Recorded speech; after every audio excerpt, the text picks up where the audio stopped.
Alex Pereira has finally responded to Magomed Ankalaev's push for a quick rematch.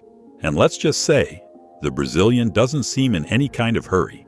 Ankalaev has been loudly calling for the rematch, accusing Pereira of avoiding fights in June, July, and August. But according to Alex, nothing has been officially planned yet. In fact, he made it clear that he'd prefer a bout later in the year, especially after a wild run of championship fights.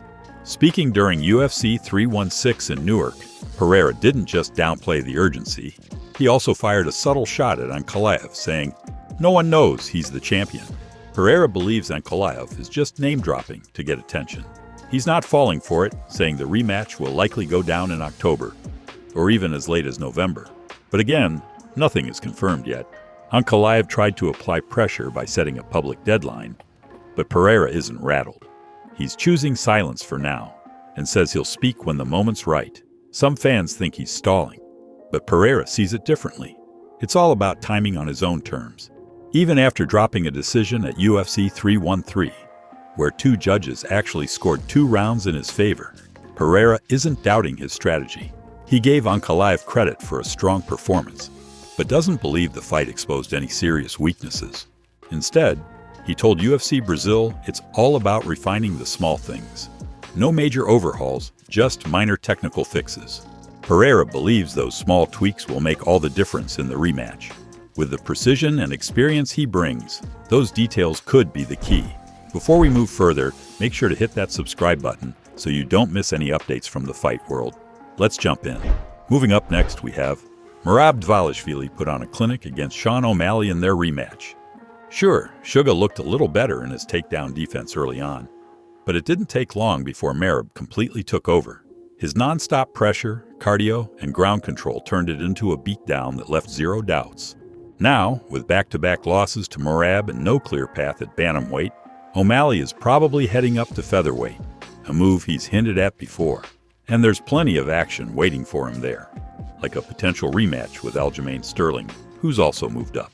As for Merab, we need to start having serious conversations about his place in the bantamweight GOAT talk. Look at his record. He's taken out legends and savages: Jose Aldo, Sean O'Malley, Umar Nurmagomedov, Henry Cejudo, and he's done it in dominant fashion nearly every time. There aren't many left for him at 135, and the resume speaks for itself. What do you think? Can Cory Sandhagen pose any real threat to Merab's style? Here's what Merab's coach said about that potential matchup. Cory's a great fighter, and I honestly, I enjoy watching him. I think that he's a very entertaining fighter, and I think he's got like a lot of tools, just like you said, and a lot of things that are, going to be tough to deal with. But I do not believe that it's anything different than Merab has seen before. I think it's stuff that we are going to have just a fine time with, and it'll be a fun fight. But I can tell you this, Merab's going to come out ahead on that one. I feel like we've kind of fought that style before. He is a tough guy. He's tricky. But like I said, for me, I know Merab, and I know what he can do, and I know what I know what we're going to do. And it's always fun as a coach to game plan against a guy like that. Comes from a great, he's got a great team, great coaches, all that stuff. And it's interesting, but I really, like I said, I think stylistically it works out great for us. Moving up next, we have Big John McCarthy and Josh Thomson recently gave their thoughts on whether Francis Ngannou could return to the UFC, and they actually think it's a real possibility. On their podcast, Josh pointed out that the PFL might not be able to meet Ngannou's huge contract demands anymore, especially with a thin heavyweight roster. Besides Vadim Nemkov, who isn't even a true heavyweight, there's not much left for Francis to do in the PFL. That's why Josh believes the UFC return makes complete sense. Francis' boxing hype is starting to cool off, and if he's serious about leaving a legacy in MMA, the UFC is still where the big fights live. Whether it's Tom Aspinall or that long-lost John Jones super fight, those blockbuster matchups don't exist anywhere else. If the money adds up and both sides can move past the drama, don't be shocked if we see the Predator back in the octagon. Do you think Ngannou could take out someone like Aspinall and reclaim his spot? Drop your thoughts below.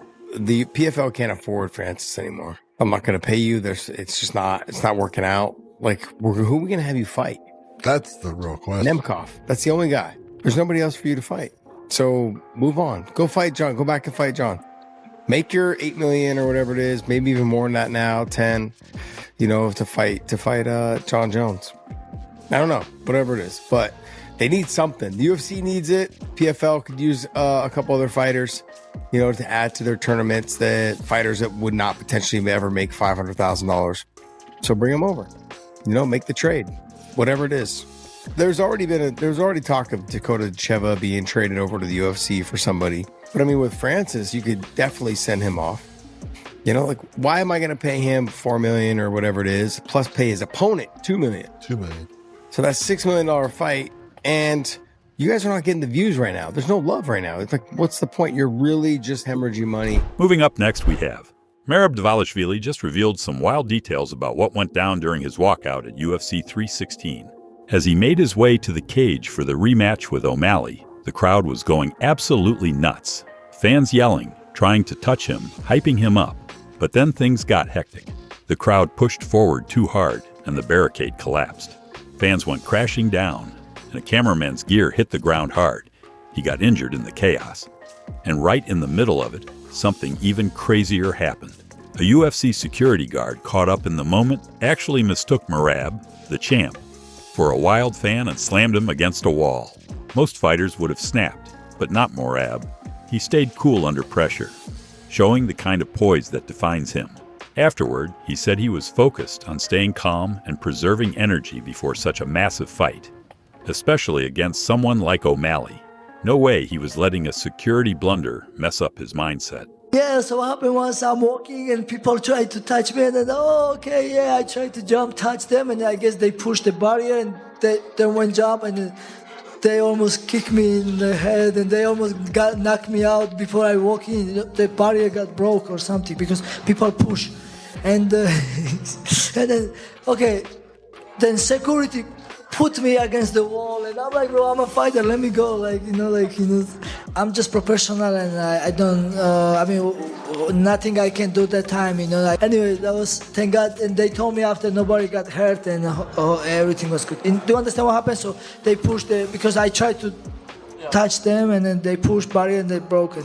What was going through your mind during all of that? It must have been not exactly ideal right before you go out for the biggest fight of your life. I see what happened. I cannot really help people, or I cannot really do this happen, and I have to make to act again. I was fighting. I guess the fans just love you so much, right? That's all from the MMA Arena. Appreciate you tuning in. Drop a like, leave a comment, and don't forget to subscribe so you're always in the loop with the latest fight game updates.